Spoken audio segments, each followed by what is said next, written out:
দর্শক দেখুন, শুভেন্দু মুখ ভোটে ইঙ্গিত কেন্দ্রীয় নেতৃত্বের। মানে কি বলবেন বলুন তো? এই একটা মিডিয়া রিপোর্ট প্রকাশ হয়েছে, যেটা বলা হয়েছে ইঙ্গিত কেন্দ্রীয় নেতৃত্বের। মানে শুভেন্দুই মুখ ভোটে 2026 ইলেকশনে। দর্শক, আপনারা জানেন যে 2026 বাংলার বিধানসভা ভোট রয়েছে এবং আর কয়েকটা মাস মাত্র বাকি। এই মুহূর্তে এরকম একটা খবর সামনে আসা মানে রাজ্য জুড়ে হইচই পড়ে যাবে। এটা স্বাভাবিক, এটা বলার কোনো অপেক্ষা রাখে না।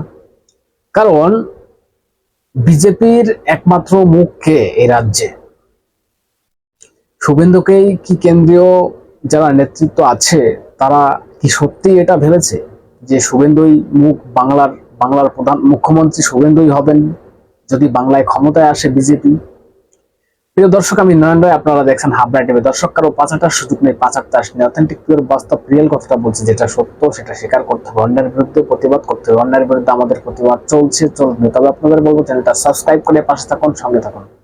দর্শক, এবার পয়েন্টে আসি। 2026 ইলেকশনে বা ভোটের আগে এটা কি প্রচার করবে বিজেপি যে বাংলা এবার বাংলার ছেলেকেই চায়? এটা কি বলবে বা স্লোগান কি এটাই দেবে বিজেপি? আর বাংলার ছেলেকে শুভেন্দুকে কি মুখ করা হবে? এটা একটা বড় প্রশ্নের, তাই না? কিন্তু যেটা মিডিয়া রিপোর্ট দেখছেন, শুভেন্দুই মুখ, এটা হতে পারে, এটা না হওয়ার কোনো ব্যাপার নেই। আমি কেন বলছি দর্শক, বুঝবেন ব্যাপারটা। বাংলা অর্থাৎ পশ্চিমবঙ্গের রাজনীতি কিন্তু সম্পূর্ণই আলাদা। কেন বলছি? বিজেপি যতগুলো রাজ্যে ক্ষমতায় এসছে, কোন রাজ্যে কিন্তু কাউকে মুখ করে ভোটে লড়তে নামেনি বিজেপি। ভোটে জিতেছে, তারপরে কাউ একজনকে মুখ্যমন্ত্রী ঘোষণা করা হয়েছে। আপনারা দিল্লিতে দেখলেন বা অন্য জায়গায় দেখেছেন, বিভিন্ন সব রাজ্যে বিজেপি এই কাজটা করেন যে মুখ কেউ নেই সামনে, একমাত্র মুখ হচ্ছে মোদি মুখ। মোদিকে দেখে ভোট দিন। দেশের বিভিন্ন রাজ্যে কিন্তু এভাবে ভোট হয়েছে, বিজেপি কিন্তু কাউকে মুখ করে ভোটে লড়েনি। কিন্তু এই বাংলার পরিস্থিতি কিন্তু সারা ভারতবর্ষের মতো নয়। কেন বলছি আপনারা জানেন। এই বাংলা অর্থাৎ বাঙালি সেন্টিমেন্টটা কাজে লাগিয়ে থাকেন কে? এই মুখ্যমন্ত্রী মমতা ব্যানার্জি এবং তার নেতা নেত্রীরা। বলার চেষ্টা হয় যে বিজেপি একটা বহিরাগত পার্টি। মানে এরা বাঙালির কি বোঝে? এরা বাঙালিদের অপমান করছে। অমিত শাহ ডেলি প্যাসেঞ্জারি করতে আসছেন, মোদি ডেলি প্যাসেঞ্জারি করতে আসছেন। তাহলে এটা হচ্ছে বাঙালি পার্টি নয়, বিজেপিটাকে অবাঙালি পার্টি এবং বহিরাগত বলে দাগিয়ে দিয়ে থাকেন। সব সময় দেখবেন এই মুখ্যমন্ত্রী বা মুখ্যমন্ত্রীর পার্টির নেতা নেত্রী যারা আছেন তারা এটাই করে থাকেন। এবং সেখানে কেউ একজনকে যদি মুখ করে এই বাংলায় বিজেপি ভোটে লড়ে, আমার মনে হয় এতে বিজেপির দিকে নেগেটিভ কোনো ব্যাপার নেই, পজিটিভই আছে আমার হিসেবে। কারণ বাংলায় এটা প্রচার করা হয়, গত ইলেকশনেও আপনারা দেখেছেন, বাংলার মেয়েকেই চায়, বাংলা বহিরাগতকে চায় না, এটা প্রচার করেছিলেন। এবং বিজেপির মানে আমি মনে করি 50% প্রচার এটাতেই হয়ে যাবে যে মুখ্যমন্ত্রীর সঙ্গে কিন্তু পাল্টা কাউন্টার করা, এই যে বাংলার মেয়েকেই চায়, এই পাল্টা কাউন্টার করার দরকার আছে বিজেপির। তাই আমিও কোথাও মনে করি যে বিজেপি যদি এটা করে খারাপ হবে না, যে বাংলার ছেলেকেই চায়। দর্শক, আপনাদের কি মত আপনারা জানাবেন কমেন্টস করে, যে শুভেন্দু অধিকারীকে মুখ করে যদি বিজেপি ভোটে লড়তে যায় তাহলে এর ফল কি হতে পারে। এবং যারা নেতা নেত্রী আছেন বিজেপির, তারাও ভাবতে পারেন আমার কথায় আর কি হবে। তারাও ভাবছেন হয়তো যে কি হবে, কি হতে যাচ্ছে। কিন্তু এটা আমার আমার মন্তব্য, যেটা আমি মন্তব্য করি বা আমার মত, যে কেউ একজনকে মুখ করে বিজেপি ভোটে লড়ুক। তবে দর্শক, এখানে আরেকটা কথা বলে রাখেন, শুভেন্দু কেন মুখ?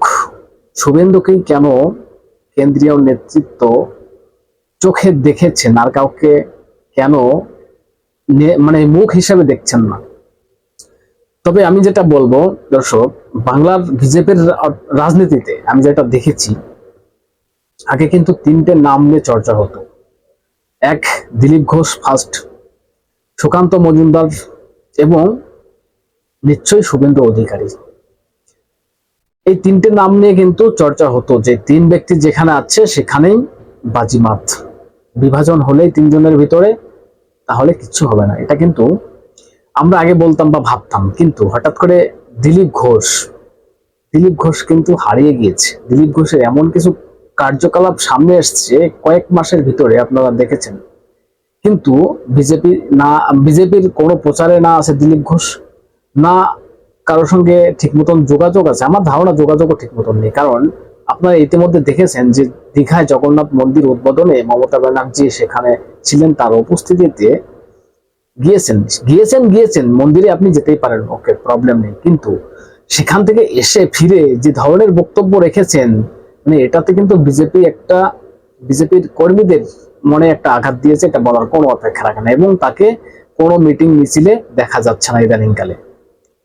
এটা তো দিলীপ ঘোষের ব্যাপার গেল শুভেন্দুর সঙ্গে।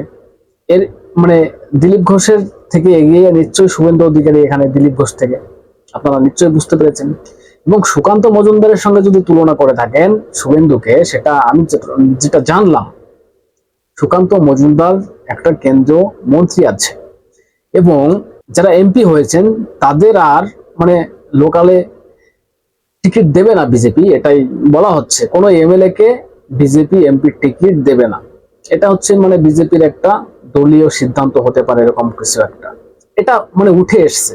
যদি এরকম কিছু উঠে আসে বা এরকমটা হয়ে থাকে, সুকান্ত মজুমদার এমনিতে তো মন্ত্রী রয়েছেন, কেন্দ্রের একটা পদ তো সামলাচ্ছেন, এখানেও কিন্তু সেই শুভেন্দুর নামটাই সামনে এসছে বা আসে, আপনারা কি বলবেন? তবে আমি যেটা বলবো, বিজেপি যেটা করতে চলেছে, যদি এটা হয় তাহলে আমি মনে করব এটাকে খারাপ না, কারণ বাংলায় একটা মুখ দরকার। এই বঙ্গে যেভাবে রাজনীতি করেন মুখ্যমন্ত্রী, বাংলার মেয়েকেই চায় বা বাংলা সেন্টিমেন্টটাকে কাজে লাগাতে চায়, সেখানে শুভেন্দু অধিকারী যদি মুখ্যমন্ত্রীর বিপক্ষে দাঁড়িয়ে পড়েন এবং মুখ্যমন্ত্রী যদি মানে বিজেপি যদি জিততে পারে, মুখ্যমন্ত্রী শুভেন্দু অধিকারী হবে, এবং মমতা ব্যানার্জি তো জিততে পারলে মমতা ব্যানার্জি মুখ্যমন্ত্রী হবে, এটা বলার কোনো অপেক্ষা রাখে না, এবং দুজনের সঙ্গে লড়াই।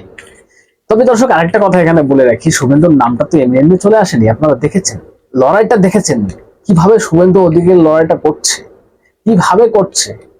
যেখানেই মানুষ বিপদে পড়ছে সেখানেই ছুটে যাচ্ছে, এবং লড়াকু মন মানসিকতা প্রত্যেকটা দিন ছুটে বেড়াচ্ছে এখান থেকে ওখানে। এবং ছুটে বেড়ালেই তো হবে না, তার একটা গ্রহণযোগ্যতাও রয়েছে, এটা বলার কোনো অপেক্ষা রাখে না। নেতার নেতৃত্ব আরো অনেক আছে না, বিজেপির নেতা মন্ত্রী কম আছে, তার ভিতরে শুভেন্দু কেন মুখ, এটা বুঝতে হবে আপনাদের। দর্শক কি বলবেন, যদি এটা হয় যে শুভেন্দুই মুখ, বাংলার ছেলেকেই চায়, শুভেন্দুই প্রধানমন্ত্রী বা শুভেন্দুই মুখ্যমন্ত্রী হবেন, এটা যদি বিজেপি প্রচার করে ইলেকশনে বা ভোটের নামে, তাহলে তার রেজাল্ট কি হবে আপনারা কমেন্টস করে জানাতে পারেন। নজর রাখবেন হাফ রেডিতে, চ্যানেলটা সাবস্ক্রাইব করে পাশে থাকবেন, সঙ্গে থাকবেন।